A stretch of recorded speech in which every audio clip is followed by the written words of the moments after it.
Hi, so good morning again. So I've just woken up again in Cabo de Gata. Yeah, it was a brilliant sunrise this morning, but unfortunately it's clouded over a little bit. But they do say it's going to be sunny for most of the day, so hopefully the sun will come back out shortly. Really looking forward to today. I need to find a laundrette though, to be honest. Getting a bit short of things to wear. So I'm going to go first of all, have a little walk into the town, see if I can find a laundrette. I'll also go later on and have another look round the tower. There's a tower here on the beachfront. So yeah, overall things have been going really well. I've had great weather the last few days, and it's set to continue for the next few days until the end of the week actually. And yeah, I've got to now start thinking of when to get back to the UK. That's the other thing. It was never my intention to stay the full 3 months. Really just to get away for that second half of January and through February when it's going to be really cold back in the UK. Probably going to stay here another day or two and then move on back up towards a place called Vera and Villaricos, where I stayed for a while on the way down. It's another great place to stay. So we're on the beachfront now, the Cabo de Gata. You can see there's a couple of restaurants there serving mainly fish, as you would expect. See the fishing boats. Some are just moored up, way up on the shore, and some are actually just pulled in. They go out most days, I think. And in the background you can see the road and the mountains above Almeria. So this is one of the fish restaurants on the front here at Cabo de Gata. It's a pity we don't have smelly vision because the absolutely amazing aroma of fish being cooked. Yeah, quite amazing.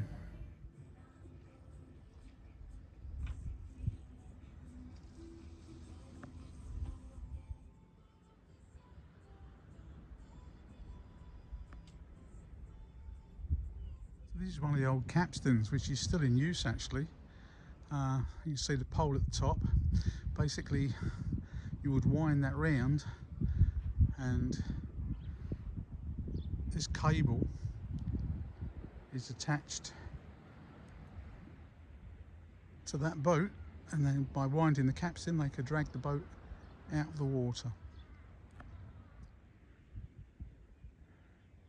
Has to be said, it looks a bit chaotic with all the bits and pieces, but I'm sure there's a reason for it and a method for it. So this is the Torridon di Cabo di Gata, a bit closer up. You can see the signs on the front there, Guardia Civil. I'm assuming from the signs that at one point it was where the local Guardia had an observation point. But looking up you can see the steps that went up into the entrance. I have climbed up there in times gone past, but it's completely closed off now and it's in very bad repair. But you could get right up to the top. There's a helicopter just going past. It's Guardia Civil as well. That's a side view of the torre. You see it's got these sort of round observation points on edges of the walls with little slits for lookouts. I think you can tell from the video pictures that it's really the worse for wear. It's crumbling all over the place and the stairs look a bit precarious, and the actual banisters, if I just zoom in a bit, you can see that the metal banisters have actually sort of rusted away and are broken. So yeah, no one's allowed in these days. So getting ready for some dinner. Lovely sunshine still outside, about half an hour or so before the sun goes down, so good time to have some dinner. As you can see, there's a bottle of wine there as well. Just there, got to have the wine with your meal, haven't you? Yeah, it's been a good day today, absolutely roasting. Beautiful day. So it's another glorious sunset this evening. See the tower there on the left hand side. But yeah, amazing colours in the sky from the sun. And apart from the noise of the occasional van like you've just seen going past, it's so quiet. It's beautiful. Yeah, so these are the salt lakes and salt flats of eastern Andalucia, and they lie between the town of Cabo de Gata and the lighthouse, which is the far end of the beachfront, about 4 kilometres away.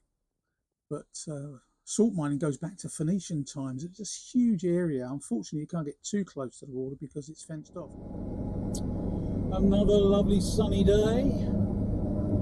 Making my way from Cabo de Gata up towards Villaricos. Probably going to stay at camping here tonight so we can get a shower, top up the water, etc. And then I'm going to go on the beachfront at Villaricos.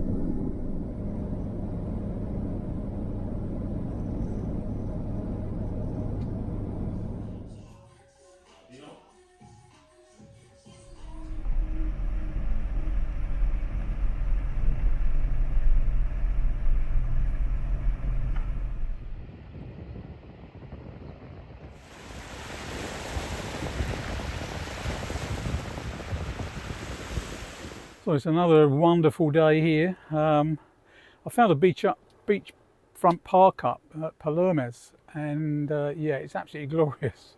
Lots of campers here. It's a popular spot, but it's been really hot in the sun. Great. And let me spin you around and my view from my door. So this is what I'm looking out onto. Glorious sunshine reflecting off the Mediterranean.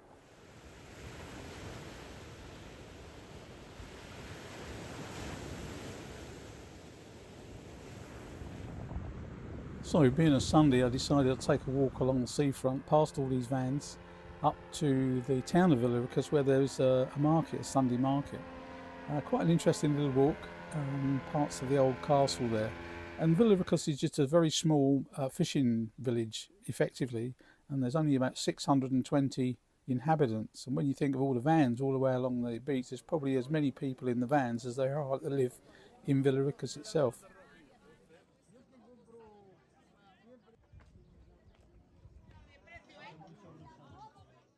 Spain's often regarded as the garden of Europe, and for all the fruit and vegetables they grow, and along this part of the coast, these are all cauliflowers, just literally acres and acres and acres of cauliflower. So I'm not really sure what these are, some sort of shrub or tree or something, but again, there's acres and acres and acres of these being grown in the area. And there you can see the farmer getting ready for the next crop, no doubt.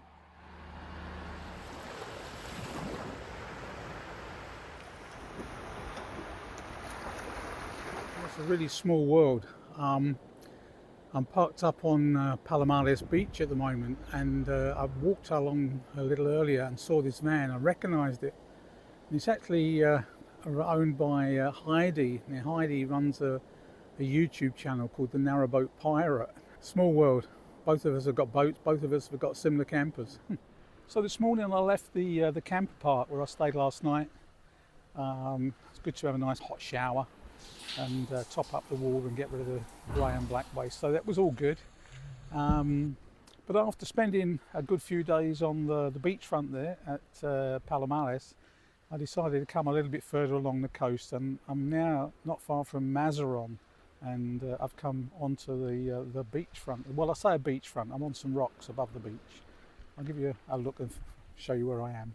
So as you can see, it's quite a sort of stony beach, and there's quite a few campers, as you can see down there, but you can actually go all the way into Mazarrón, which is actually over there.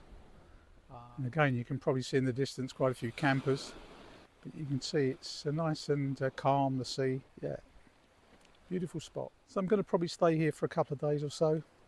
Unfortunately, I've only got a couple of weeks now before I'm going to be back in the UK, so I'm going to make the most of it while I can. So I've just taken a walk along the beachfront, probably walked 2 kilometres, maybe a bit more. And every single van or camper I've seen so far, apart from 3, are Germans, and this is like a refugee camp. It's incredible. Absolutely incredible. And they're all German. Well, there's an Austrian one there, but incredible. You can see this is the same area. It's just absolutely rammed with vans. So I'm waking up to a second morning near Mazarrón, but it's time to move on. Unfortunately, time is now running out for me. I've only got about 9 days before I need to be back up in Dieppe, take the ferry back to the UK. I don't want to rush. So I'm going to leave here this morning and make my way up to Murcia. I'm going to stop in Murcia overnight tonight. I want to do a bit of shopping few things done before moving a little bit further up towards Valencia, and then from Valencia I'll start to head across country back up in towards France. So yeah.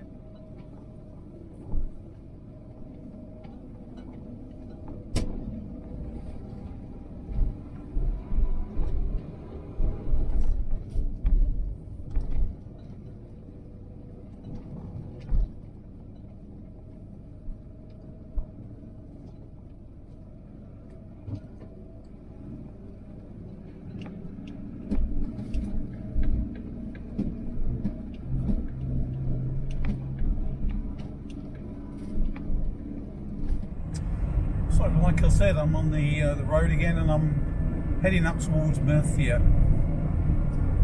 Quite sad really, having to think about going back to the UK. It's still pretty cold up there, but has to be done. So I'm making my way slowly back up through towards France, but I've stopped here at Murcia again, near the IKEA store. And as you can see, it's absolutely van central.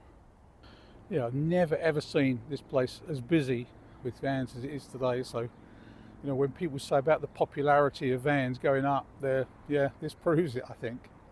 I'm getting sad now because I'm slowly making my way back, you know, up towards France and back to England. Only another week to go and I'll be back in the UK, so yeah. So from Murcia I made my way further along the coast up towards El Grau, where I stopped at a camper area there for my, effectively the last night in Spain. I'm going to then be heading up through France, up towards Dieppe and back to cold old England. But on the way, I'm going to stop off at a town or village called Oradour-sur-Glane, which is famous, not in a good way, but famous because of its destruction on the 10th of June 1944, and it's been left exactly as it was after the bombing and the killing that went on there. So join me next time when I visit this historic site.